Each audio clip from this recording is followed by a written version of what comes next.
Good first morning po. Good morning po. Happy God first morning po sa ating lahat. Happy God first morning po. Happy God First morning po. Happy God first morning po.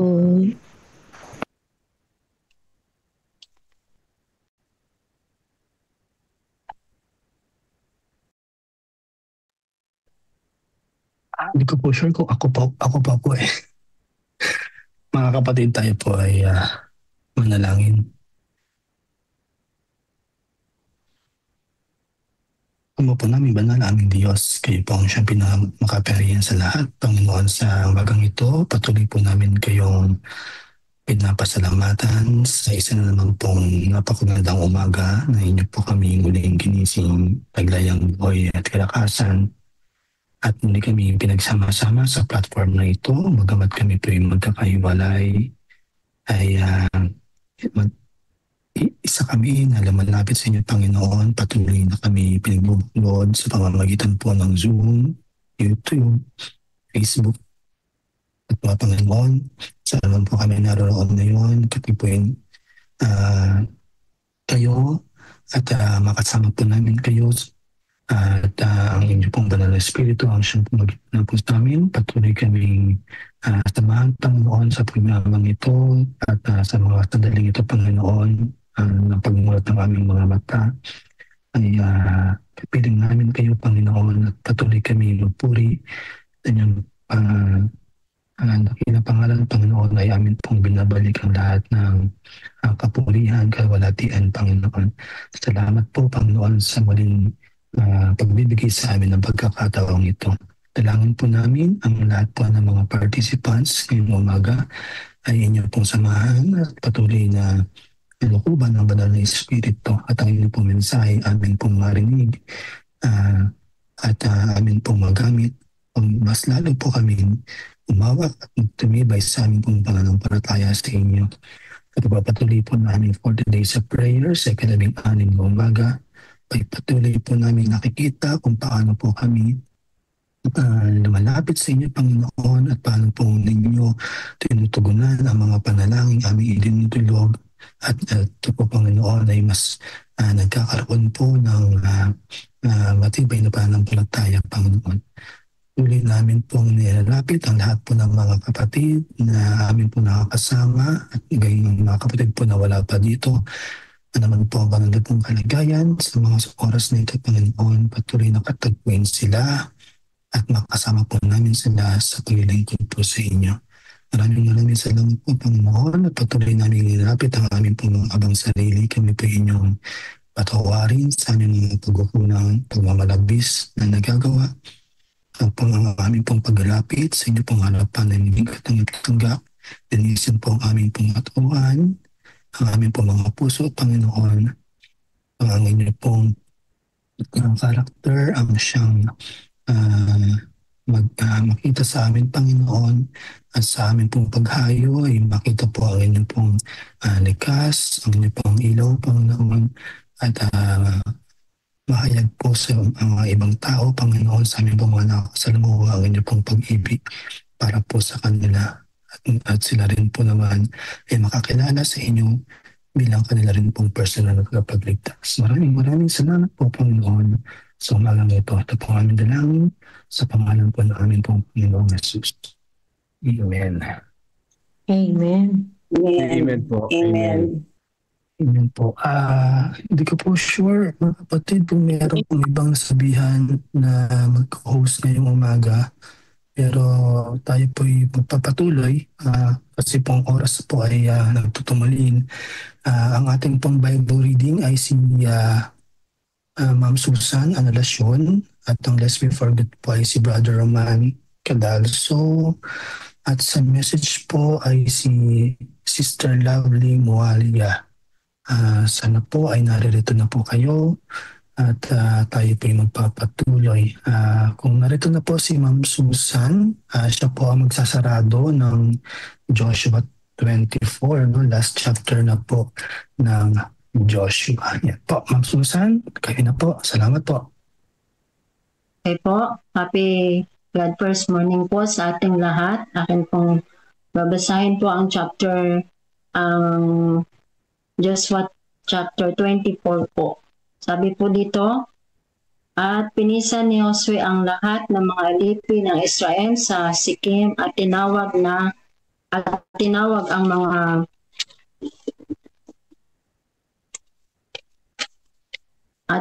sila na sa inyong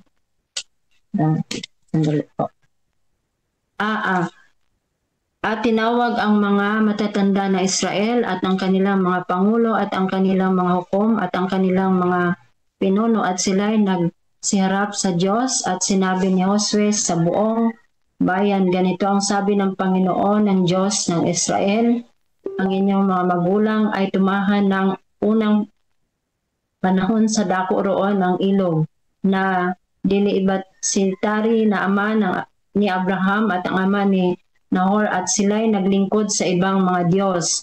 At kinuha ko ang inyong ama si Abraham mula sa dako roon ng ilog at pinatnubayan ko sila sa buong lupain ng Kanaan at pinarami ko ang kanyang binhi at ibinigay ko sa kanya si Isaac at ibinigay ko kay Isaac si Jacob at si Esau at ibinigay ko kay Esau ang bundok ng Seir upang ariin at si Jacob ay ang kanyang mga anak ay pumasok sa Ehipto. At aking sinugo si Moises at si Aaron at sinalot ko ang Ehipto ayon sa aking ginawa sa gitna niyaon at pagkatapos ay nilabas ko kayo at nilabas ko ang inyong mga magulang sa Ehipto at kayo'y naparoon sa dagat at hinabol ng mga taga-Ehipto ang mga magulang ng mga karo at mga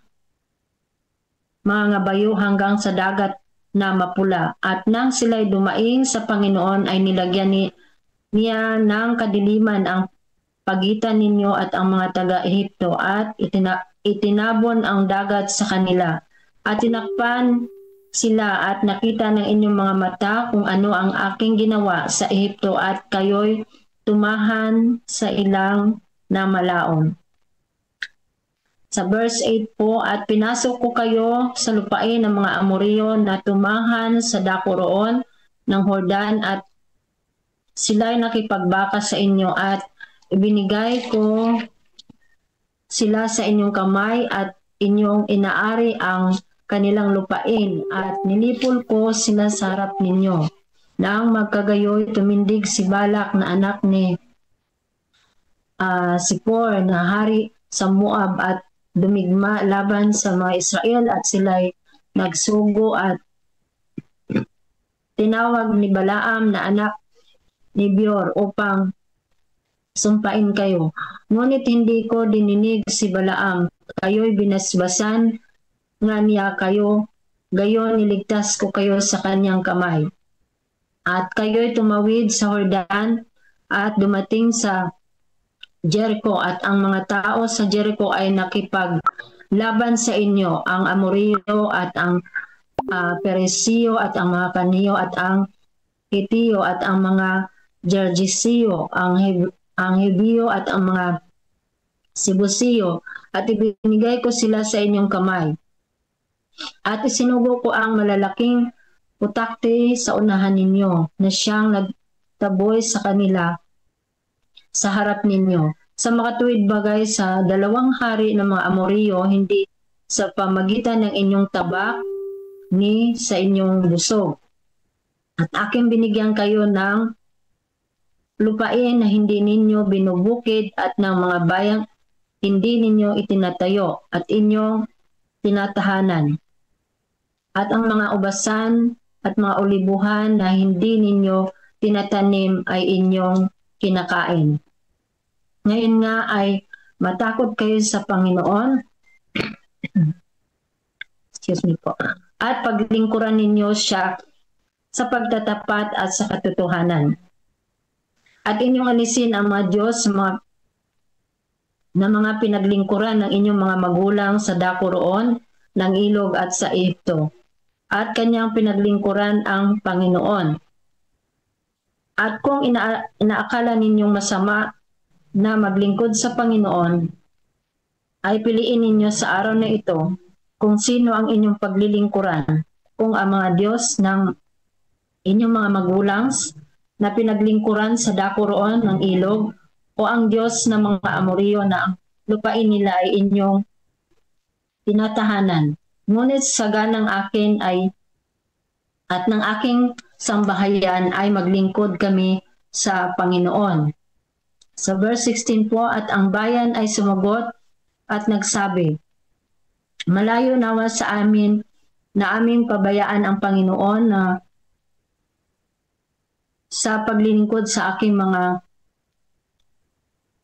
Diyos, sapagkat ang Panginoon na nating Diyos ang siyang nagsampa sa atin at sa aming mga magulang mula sa lupain ng Ehipto, mula sa bahay ng pagkakaalipin, at siyang gumawa ng mga dakilang tanda iyaon sa ating paningin.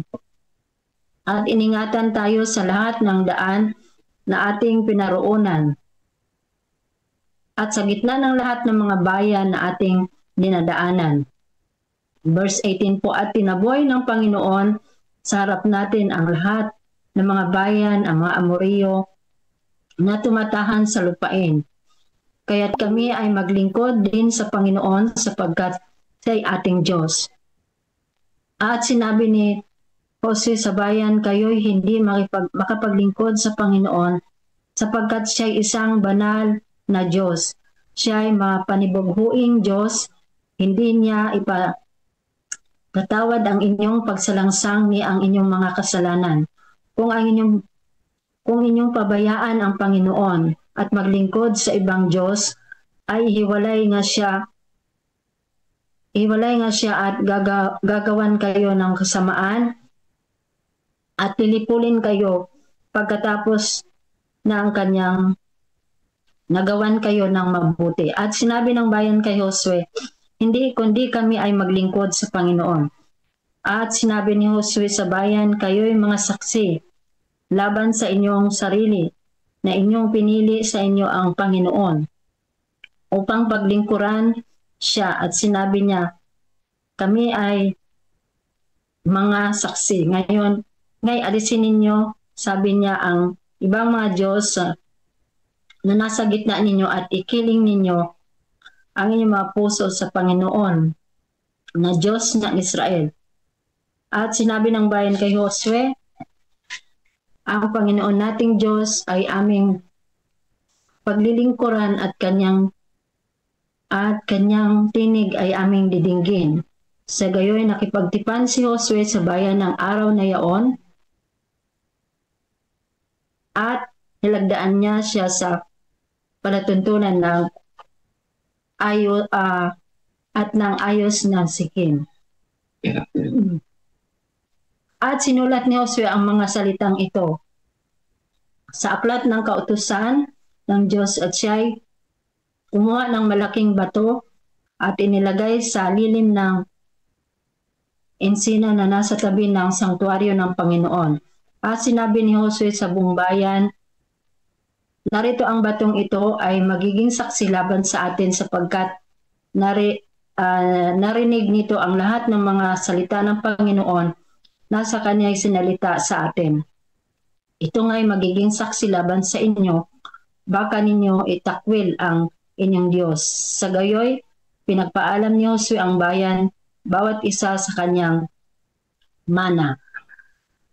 At sa verse 29 po, at nangyari pagkatapos ng mga bagay na ito, na si Josue na anak ni Nun na naglingkod ng Panginoon ay namatay na may 110 taon na ang gulang, at inilibing nila siya sa hangganan ng kanyang mana sa Timnath Sera na nasa lupain na burol ng Ephraim sa hilagaan ng bundok ng Gas. At naglingkod ang Israel sa Panginoon sa lahat ng mga araw ni Josue at sa lahat ng mga araw ng mga matandang natirang nabuhay kay Josue, at nakilala ang lahat ng gawa ng Panginoon sa kanyang ginawa sa Israel. At ang mga buto ni Josue na sinampa ng mga anak ni Israel mula sa Ehipto ay nilibing nila sa Sikim, sa putol ng lupa na binili ni Jacob sa mga anak ni Imor na ama ni Sikim ng 100 putol na salapi. At ang naging mana ng mga anak ni Josue. At namatay si Eleazar na anak ni Aaron at inilibing nila siya sa burol na Pinis na kanyang anak na nagbigay ng kanya sa lupaing maburol ng Ephraim. Ayan po mga kapatid, ay pinaalala ng Diyos sa bayan ng sa bayan ng Israel sa pamagitan po ni Josue na nung panahon ang bayan ng Israel sa pamuno po ni Moises ay pinakilala ng Diyos kung paano po niya pinapatnubayan ang kanyang bayan po sa panahon ng kanilang mga magulang, tulad po ng paglabas nila sa Ehipto at sa pagtawid po nila sa pulang dagat, at kung paano po sila pinakididigma ng Panginoon sa kanilang mga kalaban, at kung paano po sila pinatnubayan po hanggang sa pagtawid po sa ilog ng Jordan. At sabi nga po dito sa verse 13 po na at aking binigyan kayo ng lupain na hindi ninyo binubukid at ng mga bayan na hindi ninyo tinatayo at inyong tinatahanan at mga ubasan ng mga ulibuhan na hindi ninyo tinatanim ay inyong kinakain. Kaya lahat po na yan ay isang pagliligtas at pagpapala ng Panginoon sa bayan ng Israel po. Kaya hinikayat po ni Josue na kailangan po na paglingkuran po ang Panginoong Diyos na tunay na Diyos na buhay, na siya po ang talagang nagliligtas po ng ating mga buhay po. At ang pagpapala po ay doon ay susunod po sa lahat ng mga kanyang mga anak po na sumusunod po sa kanya. Yan lang po, at happy God first morning po. Amen. Amen. Amen. Mara po bang tumugon? Amen. Amen. Amen. Salamat po. Amen. So, dito na po ang last chapter ng Joshua 24. At dito po ay tinipon ni Joshua ang lahat ng tribo ng Israel sa Shechem, no? At binalikan po niya ang katapatan ng Diyos mula sa Egypt hanggang sa promised land po, no, na dinala ng Panginoon ng Israel. At andito rin po yung ating pong favorite verse, isa sa mga favorite verse, verse 15, no? But as for me and my house, We will celebrate. ulitin ko po. Yeah. Sorry po. But as for me and my house, I will serve the Lord. Yeah. Me and my house. I will serve the Lord. Ayan, thank you po. No? Na ang mensahe po nito ay paalala rin po sa ating lahat, no? Na ang paglilingkod sa ating pong Panginoon ay isang personal na desisyon na hindi po ito nakabase sa ano pa mang mga bagay. Ito po ay tayo po ay pipili, no? Kung tayo po ay magdedesisyon, no, ng ating pong buong puso. So yan. Mari ko po bang hilingan si Ma'am Susan na manalangin? Ito po yung manalangin. Diyos na makapangyarihan sa lahat, maraming salamat po Ama sa mensahe ngayong umaga na siya pong pinakilala po niya sa amin ang inyong dakilang kapangyarihan, ang patuloy na pagpapala niyo po sa inyong mga anak. Salamat na marami Ama sa buhay at lakas na inyong pinagkaloob po sa amin sa umagang ito upang patuloy kayong purihin at patuloy na pag-aralan ng inyong mga salita. Nawa Ama, ang inyong presensya ang sumaamin sa oras na ito at pagpalain po ang ibang may mga bahagi sa programang ito, at kami po ay patuloy na miling ng inyong patnubay, patawad sa mga pagkukulang sa pangalan ni Jesus. Amen. Amen. Amen. Amen. Amen po.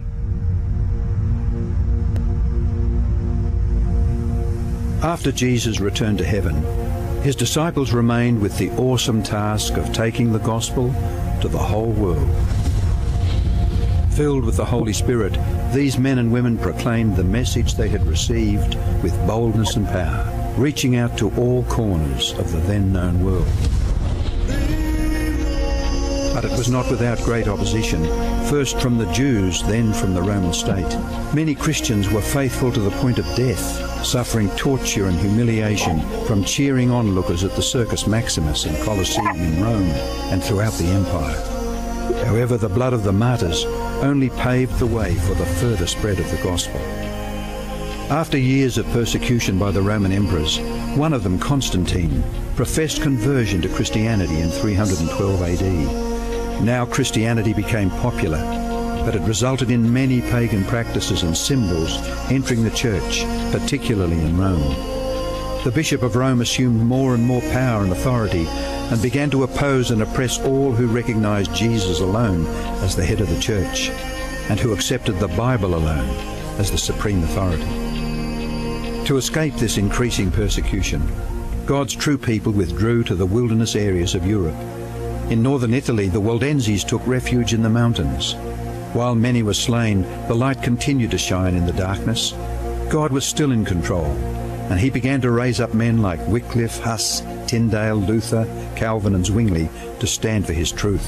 They stood for the Bible alone, faith alone and Christ alone. In 1798, in fulfillment of Bible prophecy in the book of Daniel, the religious and political supremacy of the Roman Church was temporarily reduced when General Berthier removed Pope Pius VI from his throne.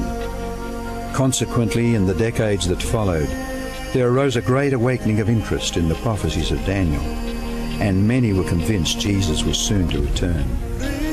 In the United States, the Baptist preacher William Miller was joined by hundreds of other preachers in their expectation of the return of Jesus in 1844. However, when Christ did not return in 1844, further Bible study led a small group to discover that Christ's ministry in the heavenly sanctuary was an explanation for their great disappointment. They discovered that the Bible taught that the seventh day was the Sabbath that Jesus had set aside for his people. Slowly they came to understand that their mission was to preach the three angels' messages of Revelation 14. Their goal as Seventh-day Adventists was to preach with power the everlasting gospel and to prepare the world for Christ's return.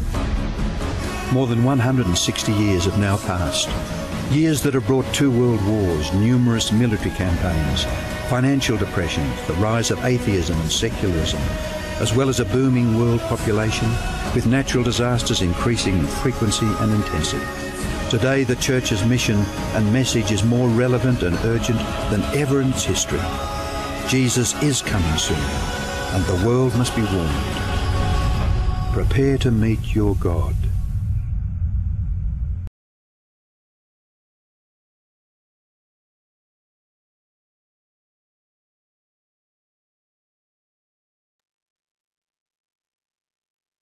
Po, nais ko pong tawagin si Brother Roman Cadalso. Nandito po siya para po sa list we forget reading. Natapos na po tayo sa Rhodesia, Inter-America. So ngayong umaga po ay pupunta naman po tayo sa South America. Wala po ata siya. May nais pong mag-volunteer na magbasa po ng atin pong baka ating malimutan.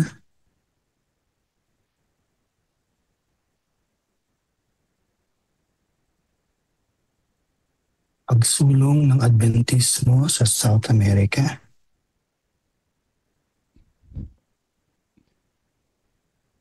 Okay, partner, go ahead. Binibigyan ko ng chance yung iba, no? Baka merong gusto mag-steal, ano? Pero pagka wala naka-ready, ano natin, ano? Bigyan natin ng oras. Sandali lang, ayusin ko lang ang aking screen. Bakit pa ayaw? Ayaw, ah.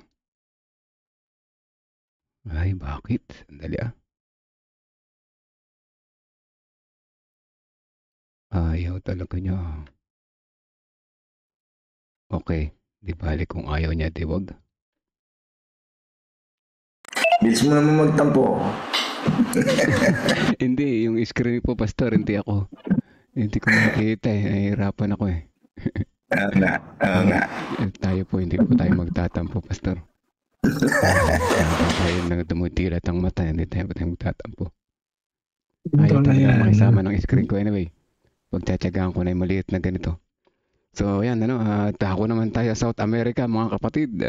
Ayan yung lumipad tayo sa mga aeroplano papuntang South America. Ayan, ito mga bansa na sinasabi dito. Nakapunta na ako sa lahat ng bansa na ito.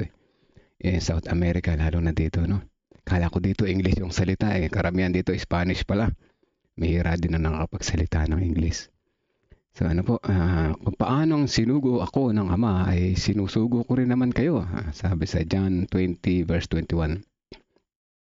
Marami sa mga unang misyonero ng Adventist ay hindi nakatanggap ng suporta mula sa anumang organisasyon. Sa halip, sila ay hinikayat ng Espiritu na magpatuloy ng ayon sa kanilang sariling suporta. Ganito rin ang nangyari sa South America. Kahit na ang pangunahing mga wika sa kontinenteng iyon ay Espanyol at Portuges, ayan, sinabi ko na nga, ang mga unang mahikayat sa iglesia ay mula sa mga imigranteng nagsasalita ng German at Frances sa Argentina, Chile at Brazil. Sa malaking bahaging ito ay dahil sa katotohanan ang denomination ay kulang sa material at mga tagapagsalita ng Spanish at Portuguese.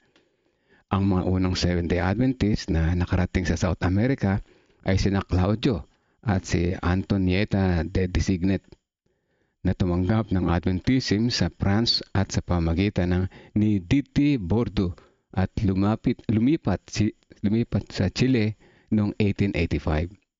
Sa parehong panahon, dalawang pamilya sa iba't ibang rehiyon ng Argentina ang natuklasan ang Adventismo sa pamagitan ng periodiko o sa mga babasahin na natanggap mula sa Europa. Sa hilagang Argentina, isang mag-asawang Italiano, ang Peverinis, ay nagbasa ng isang article. Pinagtatawanan ang mga paghahayag ng Les Signes dels Temps o The Signs of the Times na malapit na ang katapusan ng mundo. Ayan, binasa nila, tapos pinagtawanan na sila, nakakuha si Ginang Peverini ng kopya ng mga magazine ng Adventist mula sa kanyang kapatid na sa Italy. At sila ay nagsimulang magbasa patungo sa pananampalatayang Seventh-day Adventist. Mas malayo sa timog, nagkaroon ng katulad na karanasan sina Julio at Ida Dupertuis na naninirahan sa isang colony ng Swiss French Baptist. Di lamang tinatanggap ng pamilyang Deportuis ang mga bagong pananampalataya, kundi sila rin ay nagkumbinsi ng ilang iba pang mga pamilya sa colony ng katotohanan ng kanilang matutuklasan. Noong mga 1889, sila ay nakipag-ugnayan sa mga Seventh-day Adventist sa Battle Creek. Ang kanilang mga katanungan ay nag-udyok sa mga lider ng denominasyon na isaalang-alang ang pag-uumpisa ng isang misyon sa South America. Ngunit saan kukuha ng pera? Yan ang problema, Kadalasan nagiging tanong. Iyon ang palaging problema. Ang palaging solusyon ay sa huli ay ang laging Sabbath School Association. Ayan, dati kasi dito kumukuha ng budget, kasi yung tithes ay para sa sweldo ng mga ministro. So malugod na tinatanggap ang association ng gawain. Itinalaga ang mga koleksyon ito noong huling kalahati ng 1890 sa South American Mission. Ang Diyos ay gumagawa sa mga paraan ng madalas nating hindi inaasahan. Kinukuha niya ang mga mapagpakumbabang taong walang pagsasanay para sa ministry at ginagamit sila upang ikalat ang kanyang katotohanan sa payak na paraan. Nangyayari iyon sa nakaraan at ito ay pagpapatuloy sa ating panahon habang ang mga tao ay nagbubukas ang kanilang mga puso at buhay para sa kanyang espiritu. So yan, yan ang ating babasahin sa Lest We Forget. Ang mga aral na matututunan natin dito ay ang mga sumusunod. So ang Diyos ay gumagamit ng mga simpleng tao, kagaya ng dalawang mag-asawa, at sila ay nagbasa ng kanilang language ng signs of the time, ano? Pero sila pinagtawan na ginagamit ng Diyos kahit yung mga simpleng tao lamang, ano? Hindi kailangan maging missionary ka o titulado o kaya maging mayaman para makatulong sa gawain, ano po? Kapag bukas yung puso mo at tapat kang handang maglingkod sa Panginoon, magagamit ka ng Diyos saan ka man naroroon, ano po? Tulad yan, hindi naman sila tiga doon sa South America, pero nagamit sila ng Panginoon bilang pagsisimula ng gawain doon. Pangalawa, yung maliit na paraan ay nagiging malaking himala sa kamay ng Diyos. Kita niyo po, gamit lang nila yung babasahin na Signs of the Times, ano? Ang mga simpleng magazine at babasahin noon, kagaya ng Signs of the Times, ay naging instrumento ng pagbabago ng mga buhay at ng paglaganap ng mensahe sa buong kontinente. Kaya kita niyo po yung mga kinalat, sa mga nakaraan nating araw, kung bakit naman nakarating sa iba't ibang bansa yung mga magazine na yan. Gawa din ng isang kapitan na ginamit, ano? Pinadala sa barko yung mga publications. Binabagsak sa pantalan, ano? Binabagsak sa pantalan para bahala na yung makapulot nun bumasa, tapos ipamigay din sa iba. Ganun na nangyari ng mga nakaraan. So, sunod na sabi dito, ang gawain ng mission ay sama-samang pagsisikap. Sa huli, yung Sabbath School Association ay tumutugon sa pangailangan ng pondo.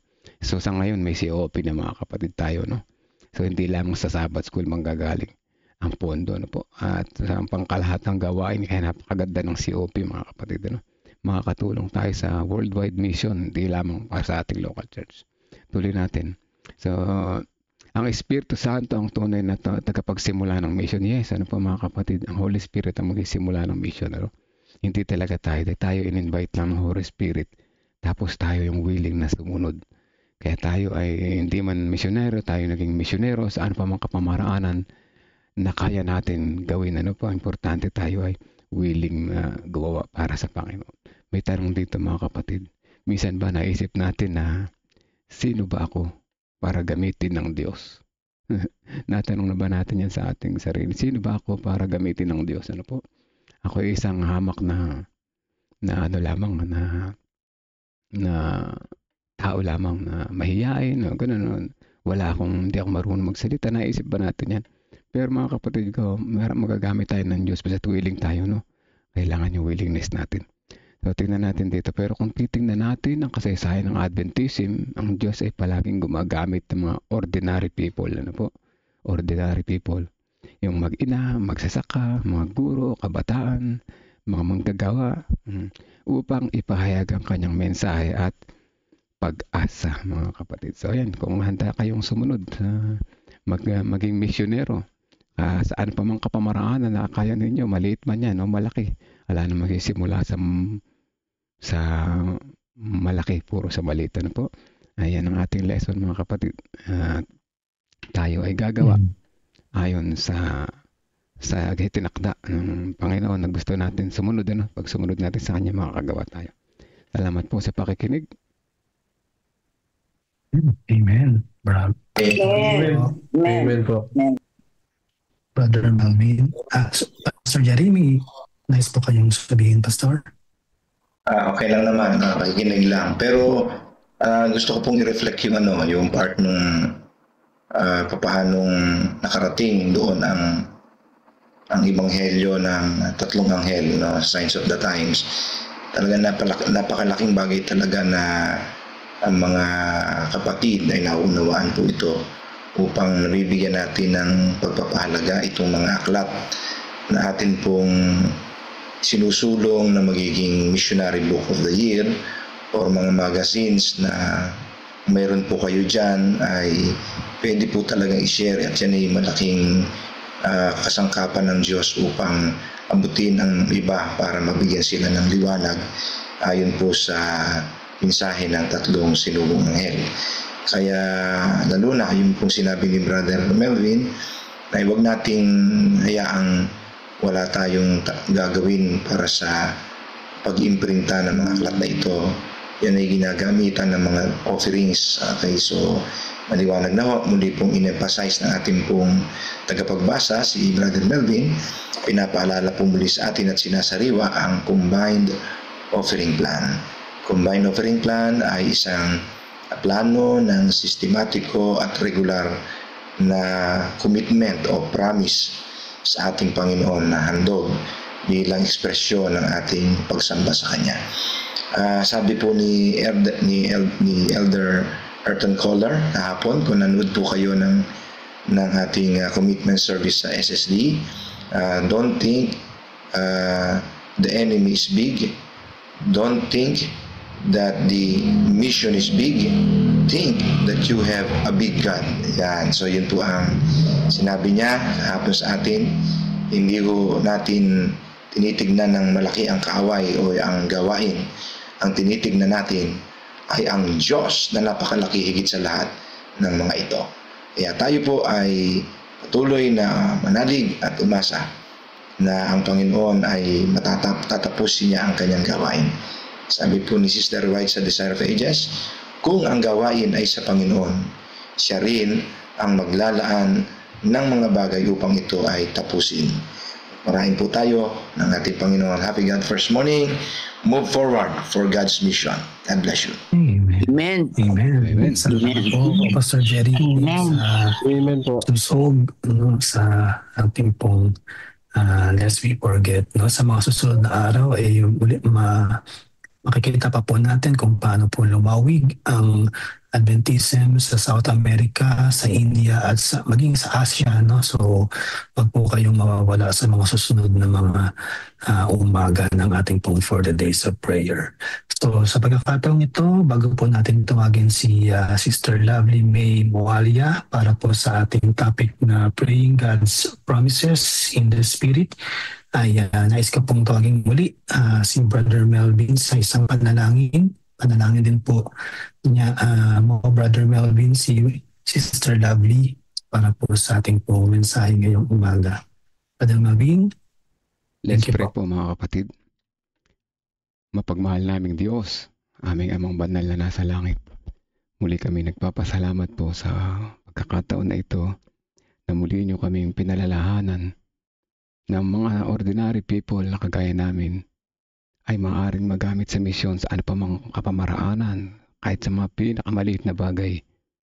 Salamat sa pag-invite ng Holy Spirit sa amin na magsimula sa misyon, na kahit sa aming pagbibigay ng aming COP o Combined Offering Plan, makakatulong kami sa pagpapalaganap ng pagtatapos na iyong misyon.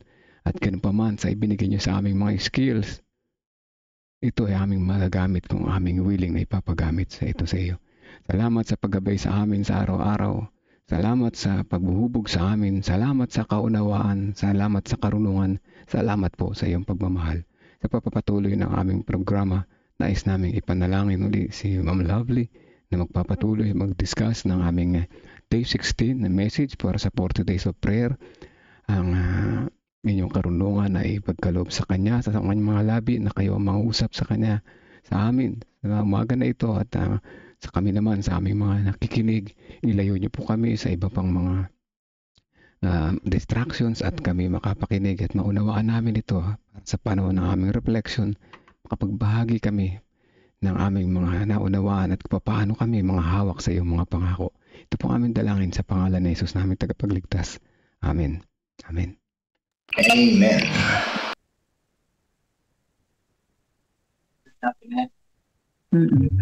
Ma'am Lovely, kayo na po. Anak na po.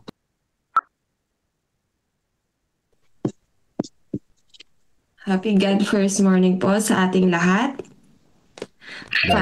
Tayo po ay nasa day 16 na po ng ating hello po. Day 16 na po at ito po ay may pamagat po na Praying God's Promises in the Spirit. So kapag sinabi po nating mga pangako, gaano nga po ba kadami ang pangako na nakatala po sa ating Biblia? So alam ko po ang bawat sa inyo ay kaya pong magbigay ng more than 10 promises na nakasulat sa Bible, di po ba? At ang mga pangako na yon ay ibinigay po sa atin ng ating Panginoon para matugunan po ang ating pong pangangailangan. Hindi lang po sinabi na pangangailangan, kundi bawat pangangailangan. So ibig sabihin, ganun na lamang ang pangako ng Panginoon na ibinigay sa atin para tulungan tayo kung ano man yung pinagdadaanan natin sa ating buhay, lalo na kapag tayo po ay nakakaranas ng challenges and difficulties sa ating buhay. At ang atin pong banal na kasulatan mula sa luma hanggang sa bagong tipan ay punong-puno po ng pangako ng ating pong Panginoon. So meron po ditong testimony or shinare lang po ng isang young Christian na yung first exposure niya daw po sa pagkakaroon ng Bible teaching sa prayer ay nakita niya or nabasa niya sa isang aklat na The ABCs of Bible Prayer na isinulat po ni Glenn Kuhn. At natutunan niya dito ang isang concept kung paano i-claim ang pangako ng Panginoon sa pamagitan ng panalangin. At yun ay naging isang malaking pagpapala sa kanya na nagamit niya sa kanyang buhay at sa kanyang ministry. At naway ito rin po ay magamit natin. So, ABCs. So, yung letter A, B, and letter C. So, ito po ay ibinahagi niya na ang letter A is ask.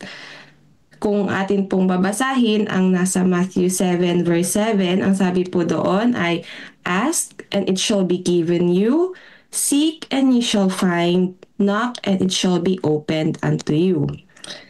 And letter B po ay believe. At ang sabi po sa Mark 11:24, therefore I say unto you, what things soever ye desire, when ye pray, believe that ye receive them, and ye shall have them. So, una po, ask, believe, and letter C po ay claim.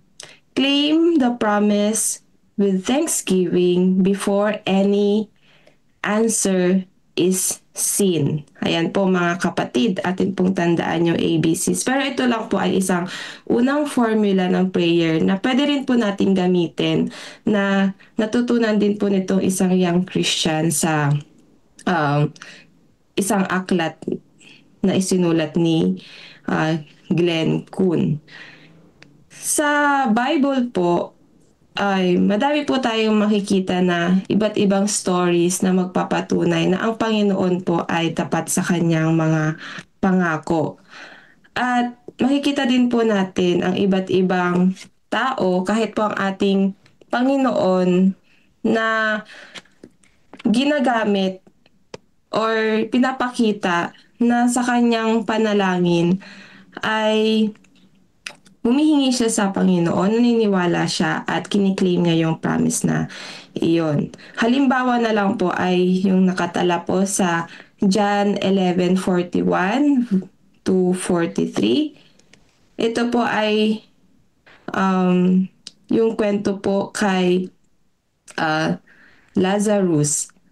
Then they took away the stone from the place where the dead was laid, and Jesus lifted up his eyes and said, Father, I thank thee that thou hast heard me, and I knew that thou hearest me always. But because of the people which stand by, I said it, that they may believe that thou hast sent me. And when he thus had spoken, he cried with a loud voice, Lazarus, come forth. So sa verses na ito, makikita natin ng ating Panginoon ay nagpasalamat na agad sa ating Ama sa ating Ama na dinidinig at sinasagot ang kanyang panalangin bago pa man ito sagutin, di ba?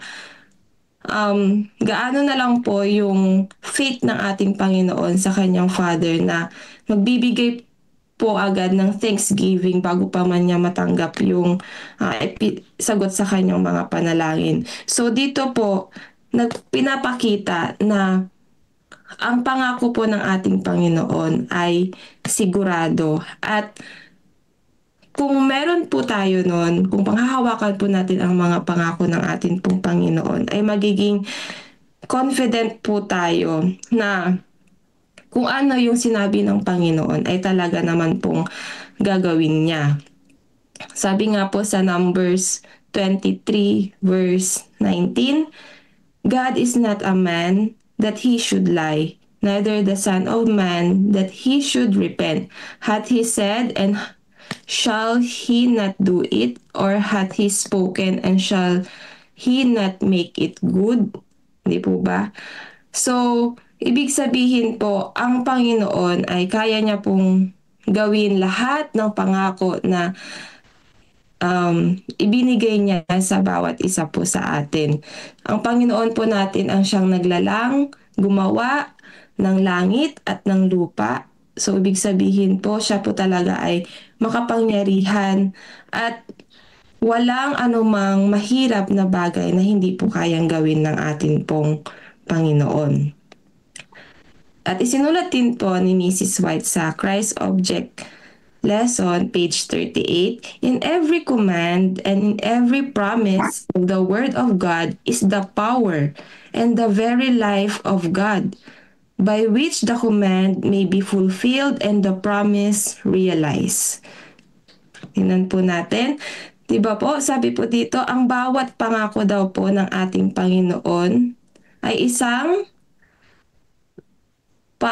kapangyarihan, at yung pinakabuhay po ng ating Panginoon ay nandoon sa bawat pangako na isinulat niya or sinabi niya para po sa atin.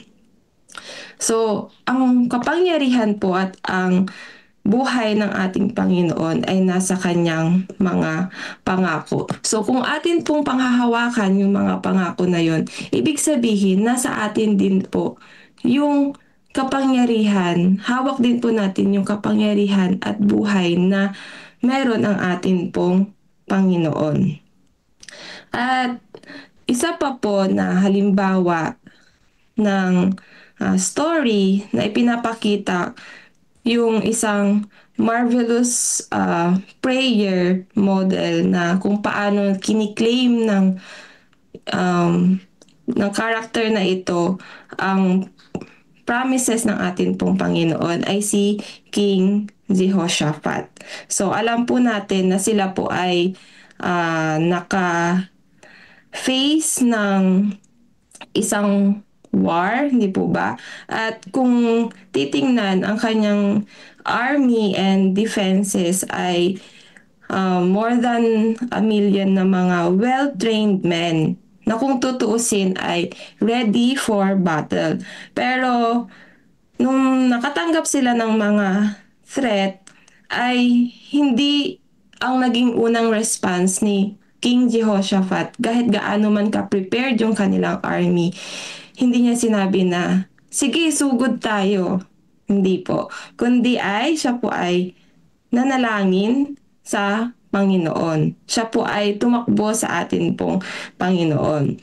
Sa atin pong buhay, nawa ay maging katulad din po natin yung response ni King Jehoshaphat, na kung tayo ay makaharap ng mga problema, ang maging response po natin ay tumakbo or tumingin po sa atin pong Panginoon.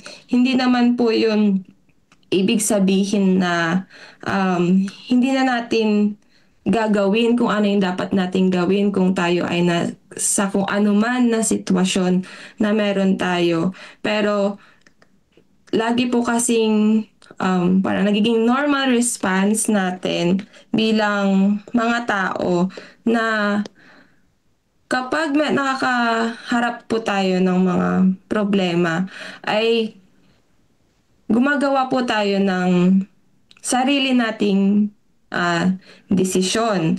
And kung ano yung naisip natin na sa tingin natin na solusyon na makakatulong dun sa ating problema, mas inuuna natin yun kaysa sa dapat na inuuna natin na humingi ng guidance sa atin pong Panginoon. So may danger daw po sa gano'n na tendency na maglilin tayo sa sarili nating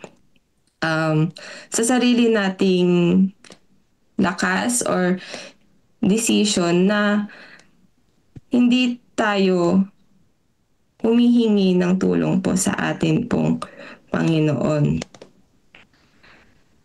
So, ang kwento po ng prayer ay, ang kwento teksto po na ito ay nakasulat po sa 2 Chronicles.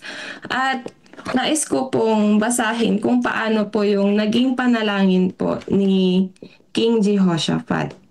So sabi po dito, O Yahweh, Diyos ng aming mga ninuno at ng buong kalangitan, kayo po ang namamahala sa lahat ng bansa at ikaw ang may lubos na kapangyarihan. Kaya walang maaaring lumaban sa inyo.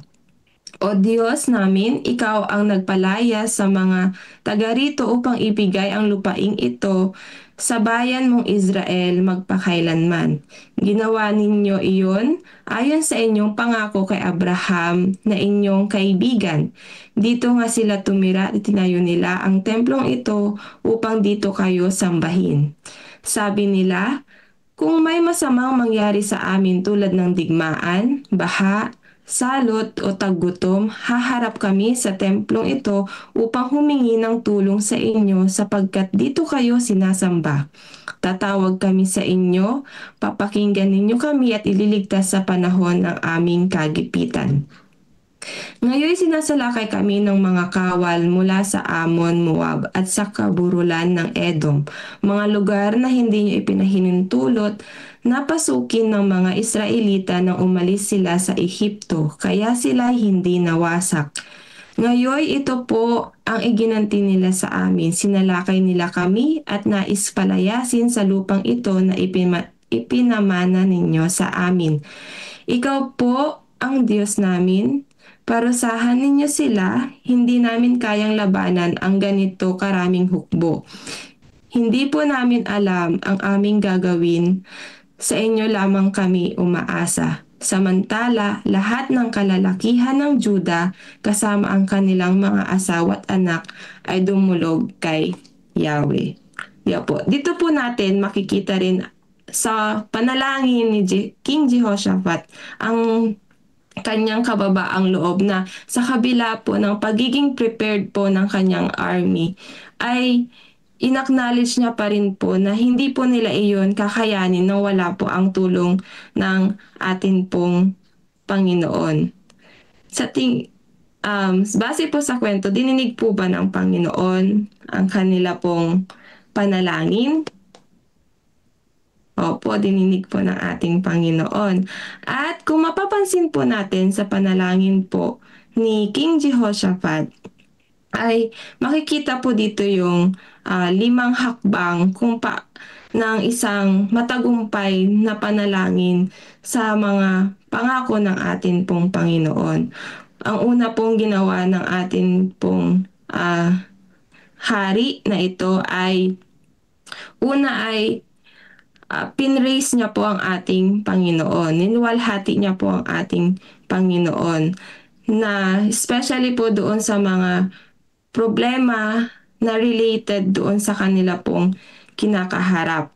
So, tayo po bilang mga tao ay madalas kapag tayo po ay nakakaharap po ng problema, nadi-discourage po tayo agad. Parang mas inuuna pa natin na i-question kung bakit tayo nandoon sa ganong sitwasyon. Pero po kay King Jehoshaphat ay pinuri niya pong una ang atin pong Panginoon. At ito po yung nag-encourage sa kanya na alalahanin kung paano ang ating Panginoon mula sa kanilang ninuno, mula sa ating mga ninuno hanggang sa kanilang panahon ay kung paano naging tapat ang Panginoon sa kanila. So, pangalawa po ay na-recall ng ating haring ito ang mga nakalipas na tagumpay na ibinigay ng Panginoon sa kanila. So, sa ating buhay, kahit na may mga hindi magandang nangyari po sa ating past, ay kung titingin man tayo sa past, mas maigi at makakabuti po sa atin na ang titingnan natin ay kung paano po tayo i-deliver ng atin pong Panginoon sa mga nakalipas na araw po ng ating buhay. At doon po natin makikitang muli or mariremind sa atin kung paano naging faithful ang atin pong Panginoon at kung paano rin po ito binild or pinalakas ang atin pong pananampalataya sa Kanya. Pangatlo po ay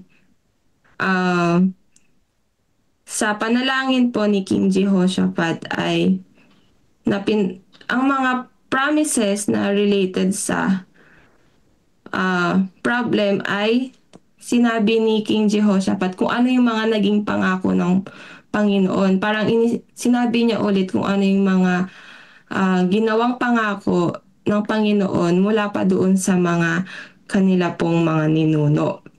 And sa huli ay muli niyang pinuri ang atin pong Panginoon na tulad po ng panalangin ng ating Panginoong Jesus na bago pa man niya nakita yung victory ng battle na meron sila, ay nagpasalamat na siya sa atin pong Panginoon. So, inote po natin yung formula din po na ito na tayo po ay huwag mag-focus po sa problem. So, instead po, tayo po ay mag-praise, state po natin yung ating mga past victories, tapos i-claim po natin yung promise, sabihin po natin yung problem, at muli po ay mag-praise po tayo.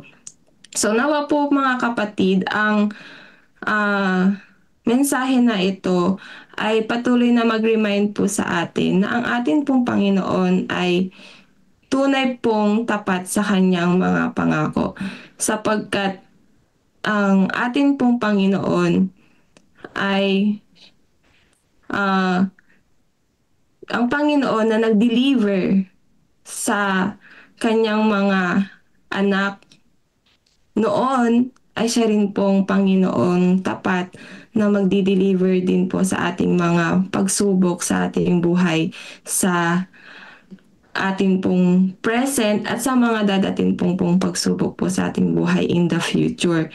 So nawa po mga kapatid, kung meron man po tayong mga pinagdadaanan sa mga panahong ito, ay huwag po tayong ma-discourage. Madami pong pangako ang Panginoon sa atin na nakasulat po sa Bible. Ako nga po ay marami naman na po akong mga talaga din nababasa na Bible promises ng ating Panginoon. Pero every time na nabubuksan po ang Biblia, hanggang ngayon po ay na-amaze pa rin ako na wow, nag-exist pala yung ganitong promise sa Bible na makaka-relate ka doon sa problema na pinagdadaanan mo sa present. So, totoo talaga yung sinabi na God has given us many promises in the Bible to meet our every need. So, nawa po mga kapatid ay makita po natin ating mga sarili na lumalapit po sa Panginoon kahit po tayo ay may mga pagsubok na kinakaharap po sa ating buhay. Ito lamang po, and maraming salamat po sa pakikinig. Amen. Pwede po natin pusuan, kapatid, as to go on. Amen. Pwede mong makita yung heart react. Yan, salamat po. So ABC is a prayer, no? So napakarami po, no? Every morning or every day, maaaring makasumpong tayo ng mga promises, no? Gaya po ng ating po napag-aralan sa Joshua, walang kahit isa na pangako ng Diyos ang nabigo. Lahat po ay natupad, no? So sa ating po mga buhay ay maaaring marami po tayong mga promises ng Panginoon ang maaaring masumpong natin po sa Biblia, no? Kaya naman sa ating pong breakout rooms, pag-usapan po natin ang mga yan, no? Ibahagi ang isang pagkakataon kung kailan ipinalangin mo ang isang pangako ng Diyos, no? Paano ito na iiba sa panahon na nakatuon ka lamang sa problema sa iyong panalangin. At pangalawa, nabanggit na ito ni Ma'am Lovely, ano ang mga ABCs ng panalangin yan. So, very, very personal po yung ating pong talakayan sa ating pong breakout rooms. Marami po yan, no? Psalms 23 lang. Marami mga promises na po doon. So tayo po ay maghiwa-hiwalay po muna panandali at tayo po ay mag-join sa ating pong breakout rooms. Tayo po ay 80. So click nyo po yung join para po makapasok po kayo sa inyo po mga kanya-kanya mga silid sa ating pong breakout rooms. Salamat po at mamaya po mga 5:30 babalik po tayo dito sa ating pong main room. And happy God first morning po sa lahat.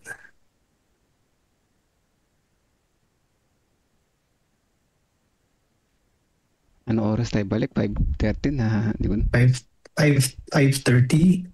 5:30. Sige, Okay. 5:30, less than 30 minutes. Okay, thank you.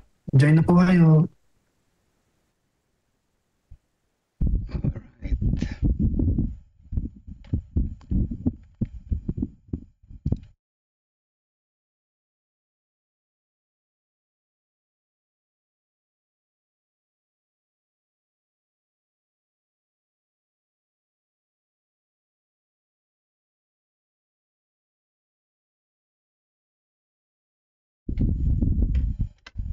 Good morning po, Brother Gerald J. Good morning po. At sino pa yung isa? Pastor Dandy, good morning po. 504. Tatatlo lang tayo, matumal dito sa room natin Bakit kaya?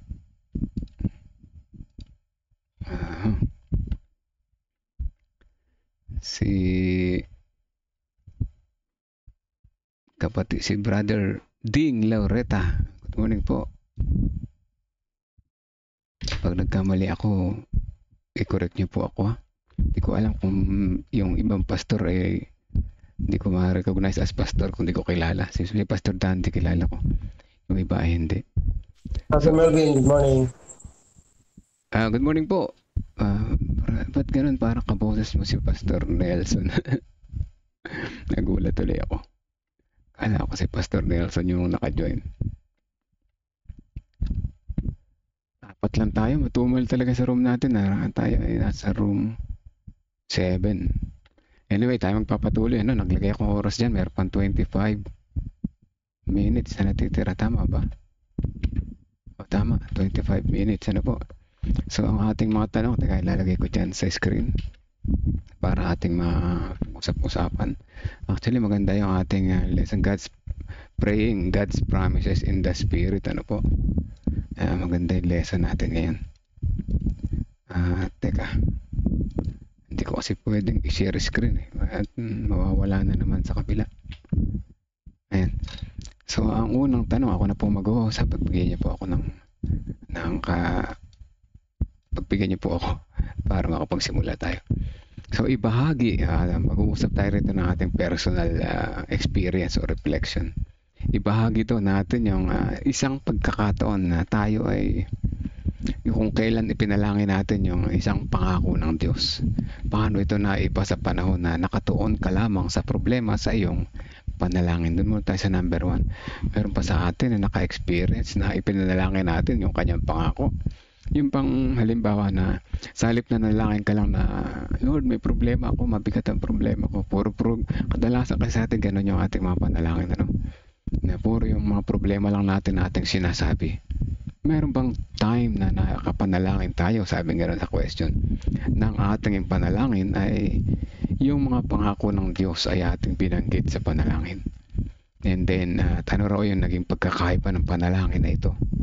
Kaysa sa mga regular nating panalangin na palagi lang nating sinasabi yung ating mga problema. Meron pong gusto mag-share mga kapatid? Brother D, kayo po mauna. Sister Rosaline Aguyos, welcome po sa breakout room number 7. Yes, good morning. Good morning po mga kapatid. Mm-hmm. So, totoo naman po yung mga kapatid na napakarami talaga ng mga pangako natin Panginoon na kumbaga parang hindi natin masyado nabibigyan ng emphasize ba yung kabutihan ng Panginoon araw-araw na ginagawa niya sa atin mga kapatid. Parang ito hindi natin bibigyan ng importansya ba, no? So kaya kapag tayo mismo nananalangin, para bang yung ating mga personal lang na kagustuhan ang palagi nating idinudulog sa Panginoon. At hindi natin nakikita mga kapatid na ginagawa na pala ng Panginoon yung kahilingan natin o tinutugon na pala niya mga kapatid. Hindi pa natin namamalayan. Kaya nga, kumbaga, sumasagot na ang Panginoon pero hindi pa natin nakikita mga kapatid. So sa dami po yun, sa dami po ng mga bagay na to na hindi natin nakikita, parang nababaliwala ba mga kapatid yung, alam mo yun mga kapatid, nababaliwala yung mga katugunan ng Panginoon sa atin. Madami mga kapatid, hindi natin pwedeng sabihin na wala no? Yun lang tayo po yun tayo po ay talagang nakikita natin na tayo ay nabubuhay, tayo ay sapat sa araw-araw, na tayo po ay na tayo po ay talagang kumakain araw-araw, humihinga, ligtas tayo araw-araw sa ating mga pagbibiyahe araw-araw. Yun po ay napakahalagang mga kapatid, napakahalagang dapat makita natin na tinutugon ng Panginoon yung ating mga pangailangan, na talagang hindi natin dapat maliitin mga kapatid yung mga bagay na ito, sapagkat alam natin na ang Diyos talaga hindi tayo pinagkukulang, So kaya kung tayo po ay makikita lang natin mga kapatid yung kabutihan ng Panginoon sa po sa atin, hindi po tayo magdududa hindi po tayo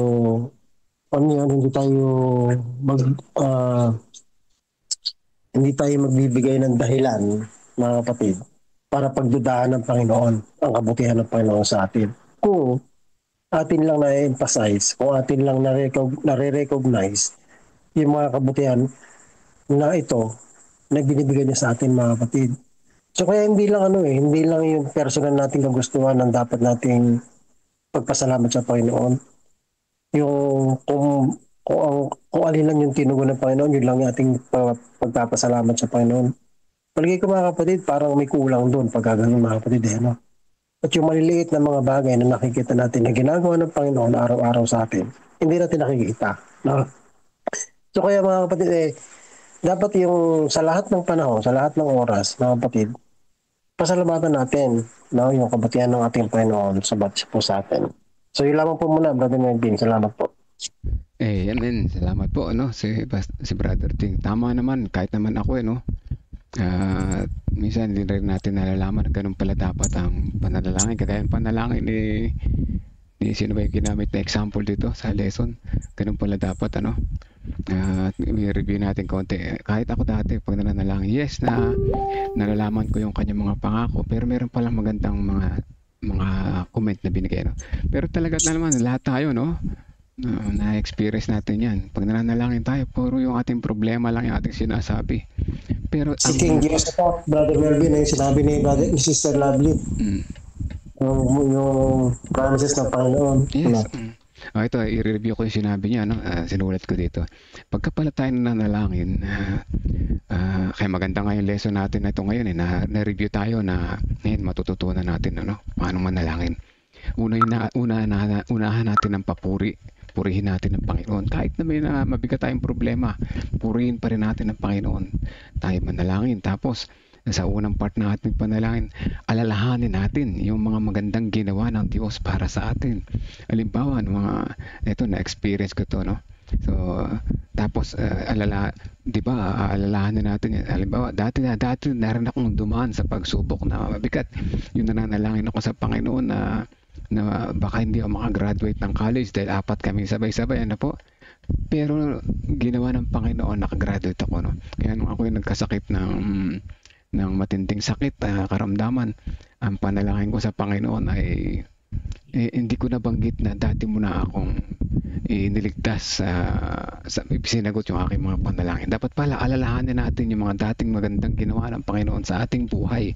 Pangatlo, tsaka natin banggitin ulit yung mga pangako ng Diyos. Tulad ng isang mga pangako, come to me, those who are weary, and I will give rest. Isa yung magandang pangako ng Panginoon. Babanggitin natin yan. Hindi para ipaalala sa Panginoon, hindi naman ulyanin ng Panginoon para din sa atin yun, para din sa atin yun na banggitin natin yun para sa atin ding sarili, ma-remind tayo na may pangako pala ang Panginoon na gano'n, na lumapit ka sa akin, ikaw na nabibigatan at bibigyan kita ng kapahingaan. And then pang-apat na bahagi pagkatapos ay saka pa lang natin nasabihin yung ating problema. Sa panahon na ito, sa pang-apat na bahagi, magana yung ating loob, mga kapatid, dahil una natin yung mga magaganda, yung mga magagandang halimbawa, yung mga gandang binigay sa atin ng Panginoon. At yung panlima, ibabalik ulit natin yung papuri sa Kanya.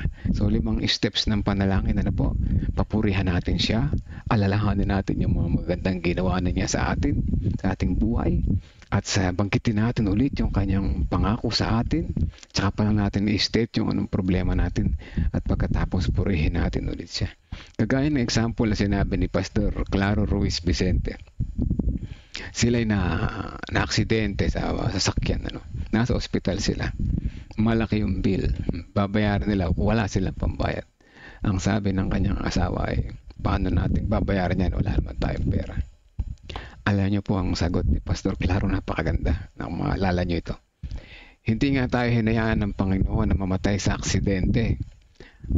Hayaan ba niya tayo mamatay sa gutom dahil binayaran natin yung malaking bill sa ospital? Mga kapatid ko, ganun pala yun.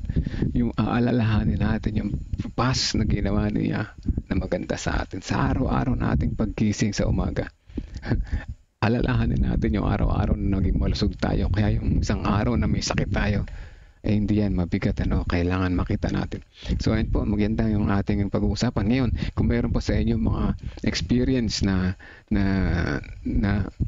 naranasan manalangin na binanggit natin ang mga pangako ng Panginoon, ay maaari niyo pong i-share. At kung hindi naman, mayroon pa kayong mga experience na answered prayer, na dumaan kayo sa matinding pagsubok pero kayo ay nagtiwala sa pangako ng Panginoon at kayo ay gumaling. Isaksi ako sa maganda example dyan, mga kapatid.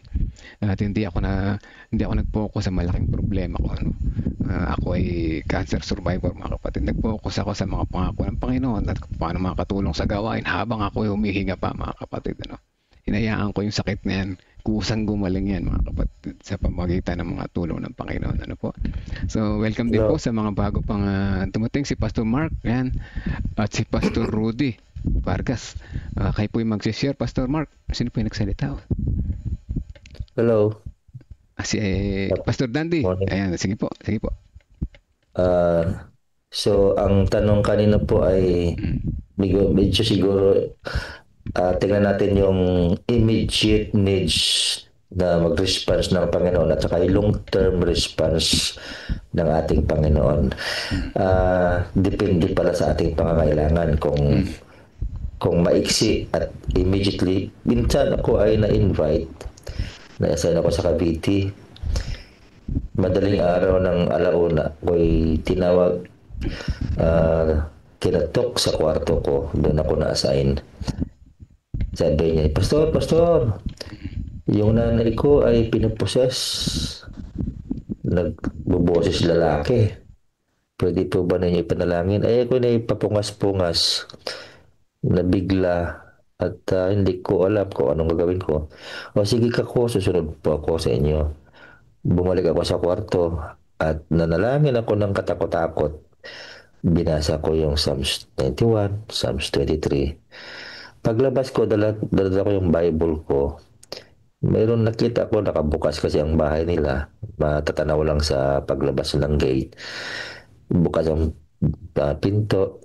May 5 katao ang nakatagan sa nanay niya. At hinahawakan isa sa kaliwang kamay, kaliwang paa, kanang kamay at kanang paa. Mayroon pa sa ulo, 5. Pero nabubuwal kaya-kaya. Sabi ko, Panginoon ako. So, yung pong moment na pangako ng Panginoon, depende pala sa pangangailangan natin. Kung kailangan ba kaagad-agad, O siyempre, aasahan mo yon. Sa ating experience, meron naman tayong tagumpay din, pero mahaba ang term. So, napapansin ko, depende yan sa ating, sa ano. Paglapit ko po doon, dahil ako'y nanalangin kumbaga iniisip ko na yung pangako ng Panginoon, binasa ko na. Paghakbang ko po sa kanilang pintuan, napasok na yung kanang kamay pa ako. Bigla siyang sumigaw. Ano bang nangyayari? Hindi na boses lalaki ang na-possess na yon. At doon na sila nagsabi na, oh, magaling na siya. Sabi ng na-possess, bitawan niyo ako, ano bang ginagawa niyo sa akin? Ano bang nangyayari? So, hindi niya po alam. Yan po ay personal experience ko. Ibig po sabihin, pero pagkatapos ay gumaling na siya, pinitawan na siya, pinainom ng tubig, sabi ko, painom ng tubig, pinag-pray ko siya, at umalis na ako. Nagpasalamat sila. So, yun pong basihan natin minsan ay, if yes, immediately, sasagot, tutugon ang ating dalangin. At meron namang process minsan na tugon ng ating Panginoon. So, depende po para sa akin, depende sa pangangailangan kung ito ba ay short term, kaagad-agad, or long term. Halimbawa, nakasakay ka sa bangka, bumagyo. Nasubukan ko rin yun. Ano gagawin mo? Hintay mo ba yung long term ng response ng Panginoon na pangako niya o short term agad? Of course, short term. Lumuhod ka at manalangin na iligtas kayo sa baha o sa bagyo na yon.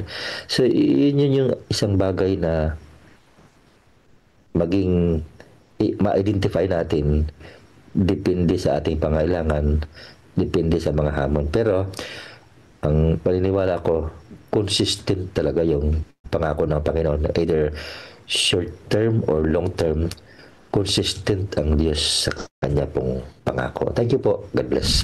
Amen. Salamat po, Pastor Dan Diabot, sa iyong isinare. Napakaganda na yung isinare mo. Siguro kung ako yung nasa katayuan yun ng panahon na yun, sigurado mananalangin din ako, lulod ako sa Panginoon. Grabe, no? Iba yung beses ako nanalangin iba yung intense na mararamdaman natin sa ganun pong sitwasyon, pero ang Panginoon ay hindi kailanman nabigo sa kanyang mga pangako, ano? Kita niyo experience si Pastor Dante, napakaganda. Tira niya po. Kaya minsan kung tayo ay mananalangin, sabi sa atin sa lesson, huwag tayo mainip sa kasagutan. Ano po? Maaring hindi pa kasi tayo ready para sa kasagutan na sa ating panalangin. Kaya hinahanda pa tayo, no? Kaya ang kailangan natin gawin, magtiwala sa kanyang mga pangako. Dahil ang Panginoon ay hindi nagsisinungaling. Talagang ibibigay niya ang ating pangailangan kung tayo magtitiwala sa kanya. Ano po? Ang oras ay nagtutumulin, mga kapatid. Gusto sanang marinig ang inyong reflection. 25 minutes lang kasi binigay sa atin. So anyway, 10 minutes pa. Kung sino po may gusto pang mag-share, sige po. Bigyan pa natin ng isa pa. God first morning po. Pastor Rudy. Sige po. Sige po, God first morning. Sorry po kung medyo maingay. Dito po ako sa San Simon. Okay. Naghihintay po ako tapo kami ng ayos po. Sige po. Siguro po yung answered prayer, napakarami na. But I just specific lang yung isa sa talagang yung sinagot ng Panginoon na yung mga panalangin at siyempre yung natupad na kanyang pangako sa bawat sako sa atin. Siyempre po yung sa akin, yung ang pag-aaral, no? Siyempre kami po ay pagkat kami po ay 12 po kami na magkakapatid, no? At mahirap ang tinatawag na buhay, pero dahil bagkos na sa tulong ng Panginoon, pagsusumikap na tinatawag ay nakagraduate po ako ng college at ganoon din po, tinalangin po sa Panginoon na pati yung mga kapatid ko, talagang sinagot mo ng Panginoon na so ilang makagraduate po ako at ganoon din po yung iba pong mga kapatid graduate na rin po ng college. So kami po ay 4 na po ang nakagraduate po ng college at may 4 pa po na college so ngayon nasabay. Nag-aaral sa school po natin sa Visayas po, sa Negros, sa CPAC, Central Philippine Adventist College. Working student po lahat. Ako po ay working student for 13 years. Wow. Bago ko nakagraduate. But for 13 years, ang experience kasama ang Panginoon ay napakaganda sa buhay. Sa kabila ko ng mga kahirapan, challenge, mga pagsubok ay napakabuti ng Panginoon. At isa din po sa mga answer prayer ko po ay kasi dati ho, gusto ko pong makarating ho sa ibang bansa. Subalit sabi ko nga, kung hindi man ako, sana sa iba pong mga kapatid. Talagang sinagot ho ng Panginoon ng aking pong panalangin talaga. So yung kapatid ko ho na isa, ngayon po ay professor na rin po doon sa school po natin sa college. Ay nakarating po siya ng Thailand. So 2 beses na po siya nakabalik po doon at purihin po ang Panginoon. At ang patuloy ko pang dinadalangin sa Panginoon ay lahat kami ay maging Adventist lahat.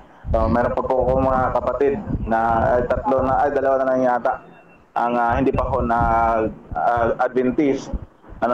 Pero patuloy ko pa po dinadalangin sa Panginoon at I know na pagkaloob ng Panginoon yan. So, mga pangarap pa napakaraming na tupad na pangarap at nasagot na ako ng Panginoon ng mga panalangin.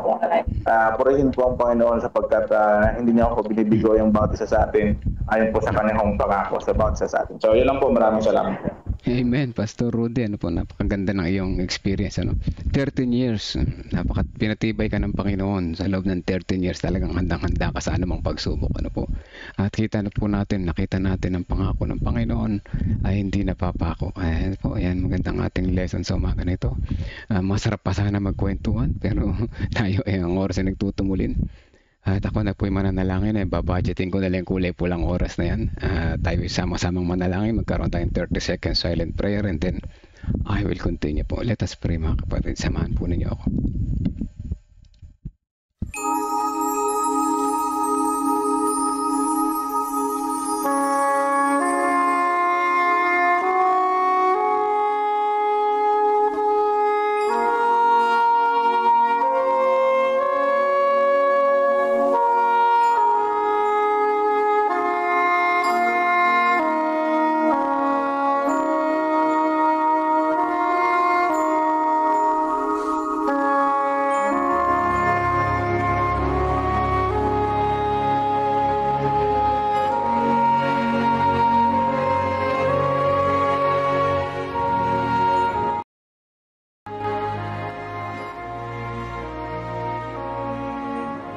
Tayo po'y manalangin.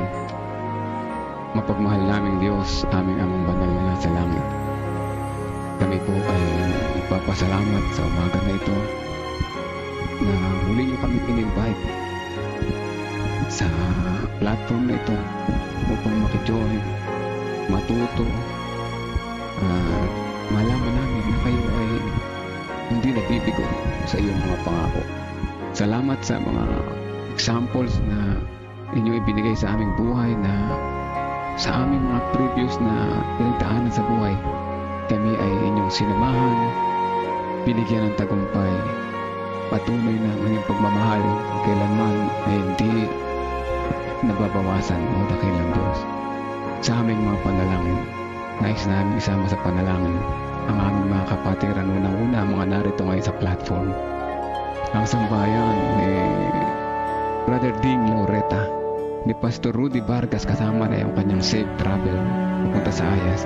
Ang sambayan ni Pastor Dan Diabo, ang sambayan ni Pastor Mark Hill Sarabia, ang sambayan ni Sister Rosalie Naguyos, ang sambayan ni Brother Gerald J, ang sambayan ng aming mga kapatid sa Facebook Live sa Discipleship Ministry, Sister Elizabeth Erese, ang sambayan ni Sister Tang de la Cruz, si Ate Mitch Anos, Sister Juliet Barsibal, ang sambayan ni Ate Revy kasama ng San Leonardo Church, ang sambayan ni Kuya Edgar Estabilio, ang bayan ni Sister Olive Mariano Nunez, ni Kuya Melchor, mga Kuya Moncheng at Kuya Narsing Carias, ito yung sambayan ni Ma'am Pemi at ang buong guys Church at ang sambayan ni Sister Belinda Salvania.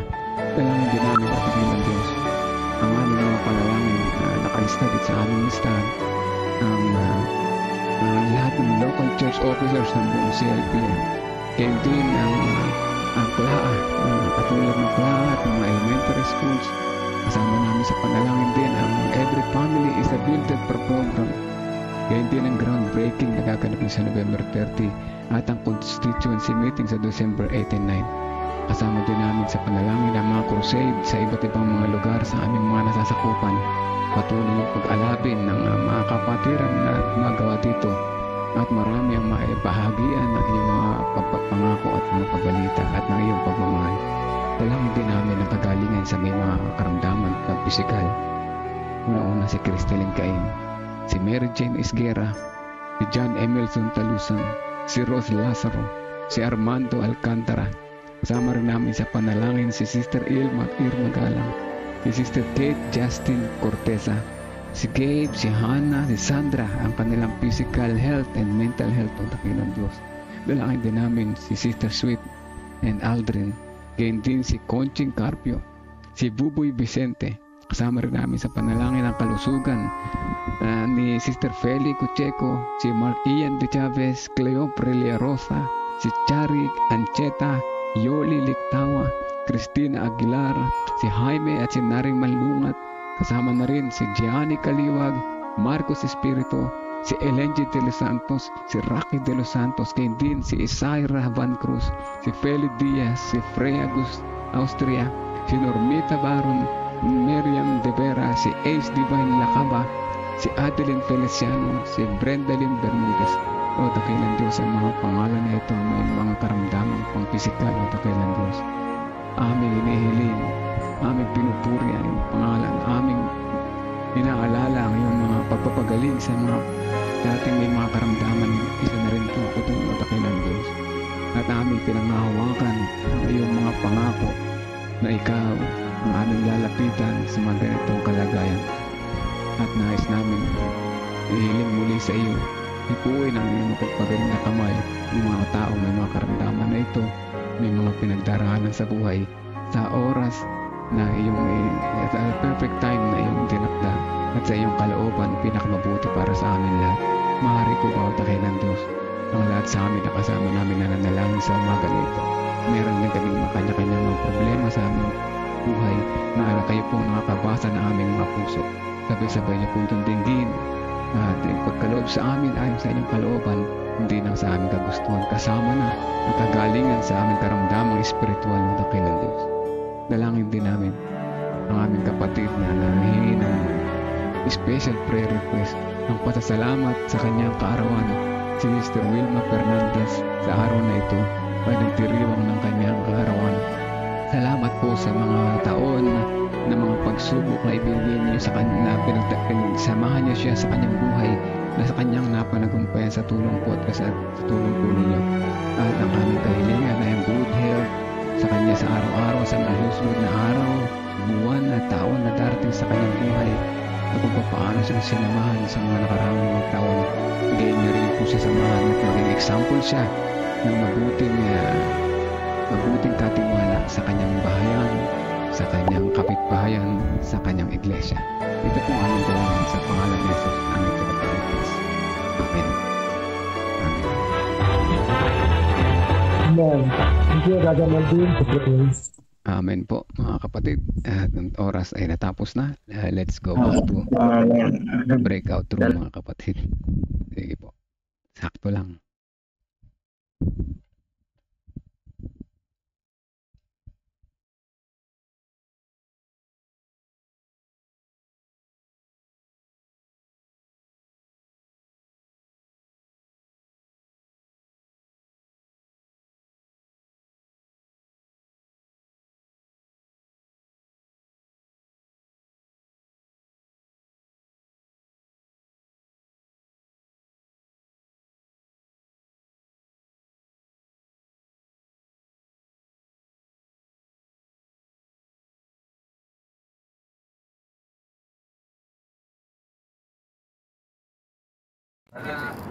Tayo po ay magtapos na, mga kapatid.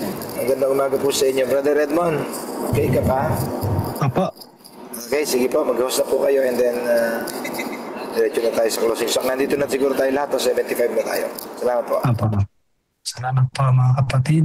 Tayo po ay dadako na sa ating pong closing song.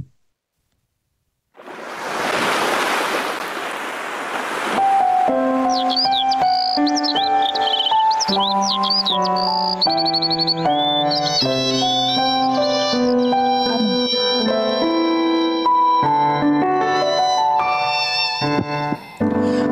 kay Kristo'y tayo'y magtatapat, sa lahat ng bagay ay magiging sapat. Sa bawat oras namang patnubay, tiyak nakakamtin walang hanggang buhay. Ang Diyos ay nangako sa mga taong tapat, sa lahat ng bagay ay magiging sapat. Atin siyang purihin sa lahat ng oras, awit ng pagluwalhati ating itaas.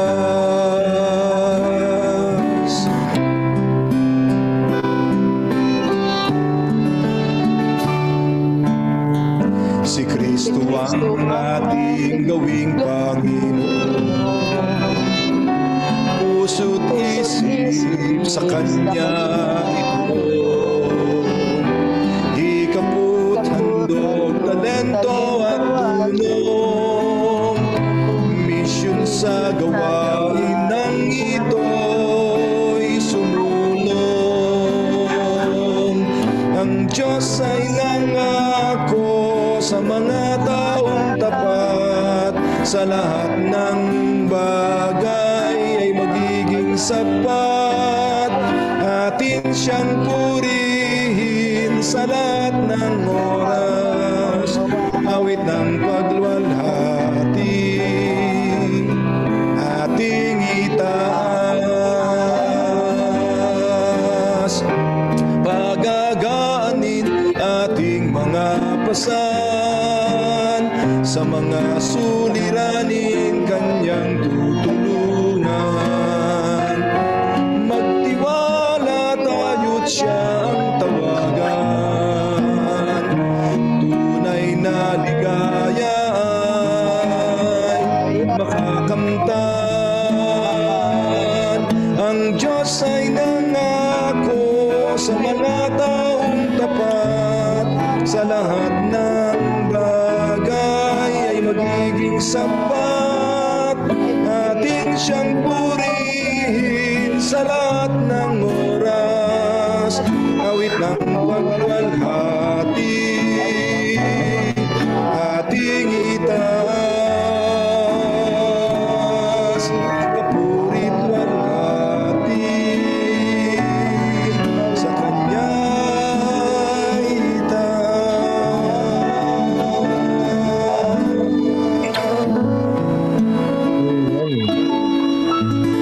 Amen.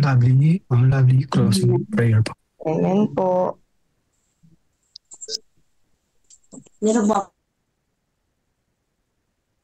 Ma'am Lovely, closing prayer po.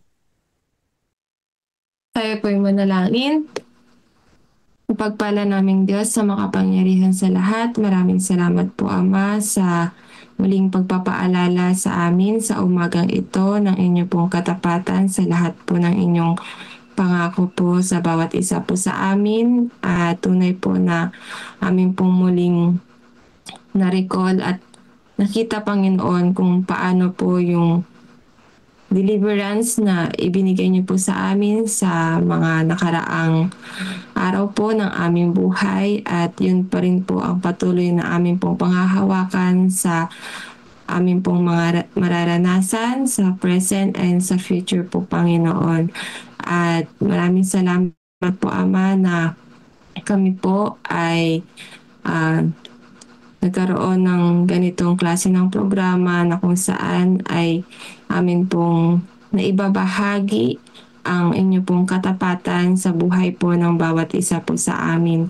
Panginoon, maraming salamat po na kayo po ang patuloy na siyang nagpapakita ng kabutihan sa bawat isa po sa amin, at kayo po ang siyang nagbibigay ng lahat po ng amin pong pangangailangan sa araw-araw, sa kalakasan at mabuting kalusugan na amin pong nararanasan.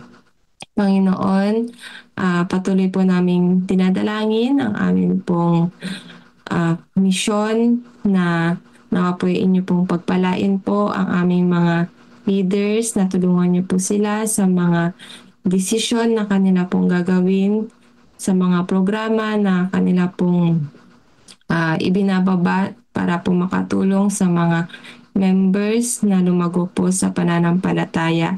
At ganoon din po, Panginoon, nadalangin po namin ang may mga karamdaman siya, nawa po kayo ang humaplos sa kanila pong mga karamdaman at pagalingin niyo po sila na nang-ayon po sa inyong mga kalooban. Pagpalain po ang mga gamot at mga tao po na inyo pong ginagamit para po sila ay gumaling. At ganoon din po, Panginoon, namin pong dinadalangin ang Kabalbal family na sila po ay nagdadalamhati, Panginoon. Sila po ay taga Isabela. Nawa po ay banal na espiritu po ang siyang mag-aliw po sa kanila at patuloy po ng bigyan ng pag-asa ang kanilang pamilya. Bigyan po sila ng katatagan ng loob sa kabila po ng nangyari po sa kanila pong kamag-anak. At ganun din po, Panginoon, dalangin din po namin ang mga LEs na tulungan po sila sa kanila pong paglilingkod na at ma-reach daw po nila ang kanila pong mga goal, at ito din po ay makatulong hindi lang po sa gawain kundi rin po sa pamilya ng bawat LE na nagpupursige na maibahagi po ang mga publications po sa ibang tao.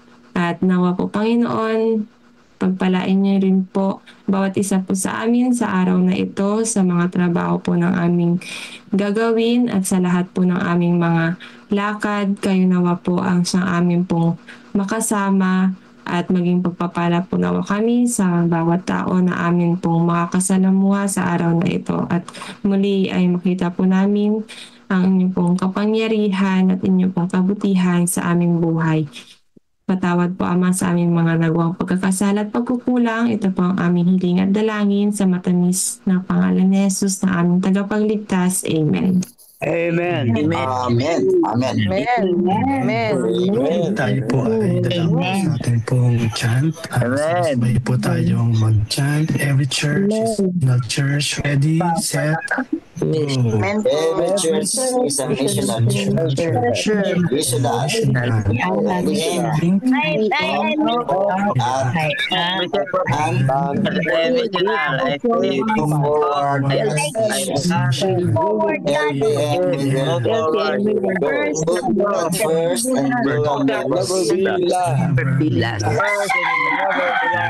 salamat din po sa mga nakatutok sa Facebook. Brother Edmond. Vintage Mission, CLPM Facebook page. Kapusta-pusan mga kapatid. Magpakasakdal kayo. Good morning, Pastor Ronel. Mga aliw kayo. Mga kaisa kayo ng pag-isip. Mga buhay kayo sa kapayapaan. At ang Diyos ng pag-ibig at ng kapayapaan ay isa sa inyo. Ang biyaya ng Panginoong Jesucristo at ang pag-ibig ng Diyos at ang pakikipisa ng Espiritu Santo ay sumainyo nawang lahat sa araw na ito. Amen. Amen. Amen. Amen.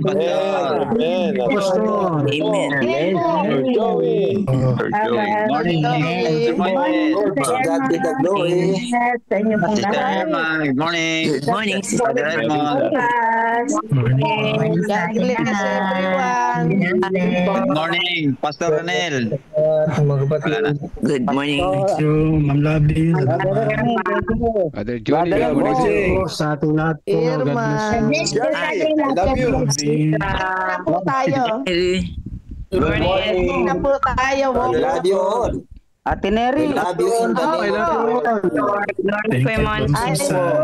Pastor Seth, good morning. Brother Monching, good morning. Brother Monching. Ay, si Ate Glo. Nagre-ready na ako mag-walking eh. Kasi, Very good, very good. Good morning. Brother Johnny. Good morning, Brother Sunny. Magandang umaga po sa inyong lahat, mga kapatid. Ayun. Gato. God bless everyone. Thank you, Brother Edmond. Thank you, Brother Edmond. Thank you, Dairel. Good morning. Thank you, Sister Irma. Good morning. See you po sa groundbreaking. Everyone. Ingat po ako, Brother Edmond. Sa participation. Ingat po kayo lang. Okay mga kapatid, tatapos ang ating devotional. Salamat sa pakikinig. Naputol kanina pero binalik ko lang ulit. Ano po. Hanggang bukas pa ulit mga kapatid, tayo patuloy na bumalik para sa invitation ni Jesus na makinig sa 40 Days of Prayer. God bless po sa atin lahat.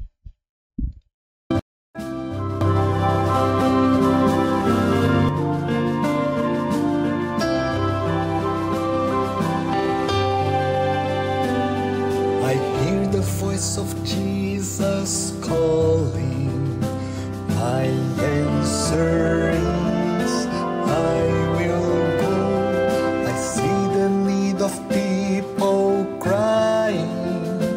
My answer is, I will go. I go to share the message of love. I go to share the blessed hope. But if I get discouraged, I call to Jesus' help.